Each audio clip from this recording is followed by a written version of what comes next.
In the dense jungles and rugged mountains of Southeast Asia, a great power once held sway.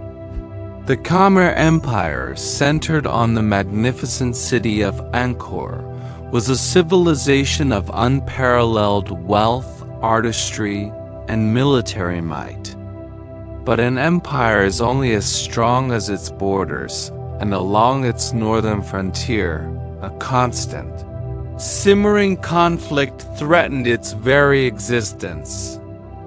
This is the story of the forgotten guardians of that frontier, the elite Khmer warriors who held the line against rival kingdoms and saved Angkor from premature collapse.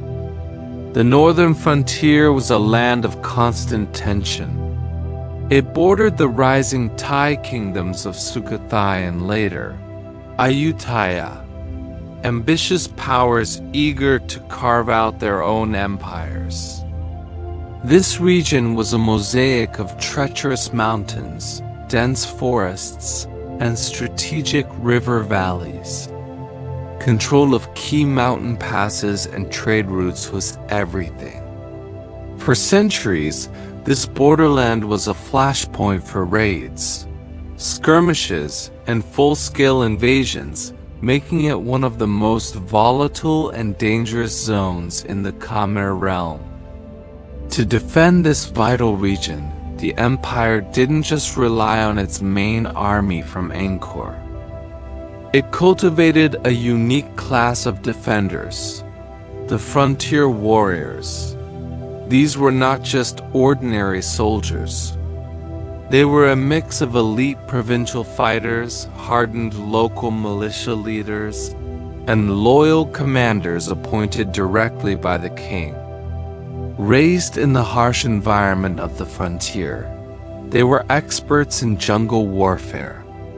Their training was brutal and practical, focusing on endurance, stealth, and deadly efficiency. Armed with sharp swords, long spears, and powerful bows, they were masters of ambush and guerrilla tactics, turning the unforgiving terrain into their greatest weapon. The Khmer state supported these warriors with a sophisticated network of outposts. Stone forts, watchtowers, and well-stocked garrisons were constructed at strategic points, connected by a system of roads and communication lines. When a watchtower spotted an approaching enemy force, signals would be relayed down the line, allowing for a rapid, coordinated response. Frontier commanders could quickly muster their forces, intercepting raiders before they could penetrate deep into the empire's heartland. This defensive system was the backbone of Angkor's northern shield. The primary threat came from the ambitious Thai kingdoms. As their power grew, so did their desire for the fertile lands and immense wealth of the Khmer Empire. These weren't just simple border raids. They were often organized military campaigns aimed at weakening Angkor's control and seizing territory. The Khmer kings were forced to place immense trust in their frontier commanders, whose courage and skill were the first and often last line of defense. These hardened fighters understood the enemy's tactics and were prepared to meet them with ruthless determination. One of the most critical aspects of their defense involved holding strategic mountain passes. Imagine a narrow valley, the only viable route for an invading army. Here, the Khmer warriors would set their traps. They'd fortify the high ground, raining down arrows and spears on the enemy below. They would use their knowledge of the landscape to stage devastating ambushes, appearing from the dense jungle to strike the enemy's flanks, and then melting back into the foliage. Their famed elephant corps would be used as shock troops, crashing through enemy lines and spreading terror. These weren't battles of massive armies clashing in open fields. They were brutal, close-quarter struggles for survival, where tactical genius and raw courage decided the outcome. Over the centuries, many heroic figures emerged from these frontier struggles. Commanders whose names became legends, symbols of Khmer resistance. Men like the great general who, according to chronicles, led a daring counter-raid deep into enemy territory, not just repelling an invasion, but striking fear into the heart of the aggressor. These leaders were revered not just for their military prowess, but for their unwavering loyalty to the Devaraja, the god king in Angkor. Their stories were told and retold, inspiring generations of warriors to defend the realm. Their success was built on a combination of technology and tactics perfectly adapted to their environment. Beyond the classic spears, swords, and bows, some elite units wore lamellar armor for protection. But their greatest strength was their tactical flexibility. They perfected the art of the feigned retreat, luring overconfident enemies into carefully prepared kill zones.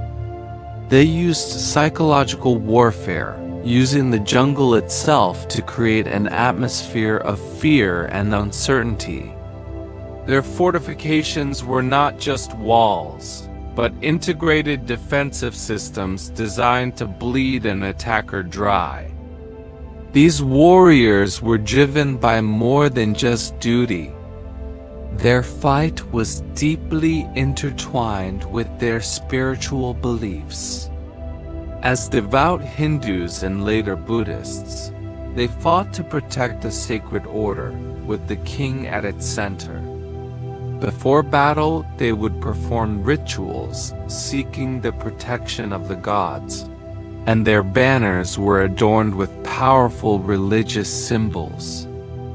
They saw themselves as the righteous defenders of a divine kingdom, a belief that gave them incredible strength and resolve on the battlefield. Their fierce defense was crucial. It shielded Angkor's prosperous heartland from devastation, allowing its culture to flourish for centuries longer than it otherwise might have.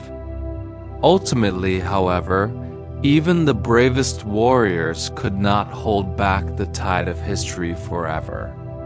Internal political instability began to weaken the central authority of Angkor.